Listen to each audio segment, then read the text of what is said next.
Behind every cancer patient that we see in the clinic or every data point that we collect as part of our research study is a story.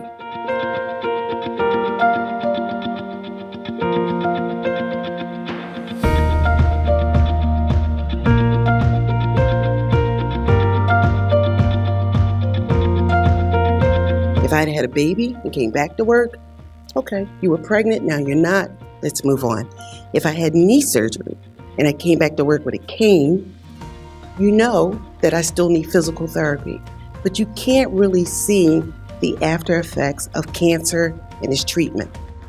Then on Halloween 1994, I was diagnosed with cancer. And suddenly, the oncologist became my medical home. My interaction with the primary care physician were minimal at best. Okay. And then my treatment got over. My oncologist had said, "You're fine, you don't need to see an oncologist." Felt like I was homeless in the world of medical homes. When my last day job ended, my COBRA expired, so I had to go on individual insurance. They said, "Have you ever had XYZ?" They said, "Cancer." I said, "Yes." They said, "We have 5 high-risk plans."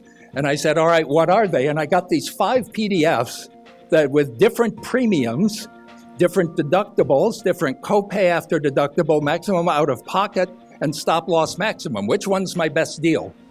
I am a breast cancer survivor. I am also the daughter, niece, and second cousin of 3 survivors.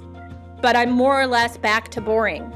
And that's where we want everybody to be able to achieve and to get into that place where we're comfortable, where we can survive, and where cancer is something that we did. It's a graduation.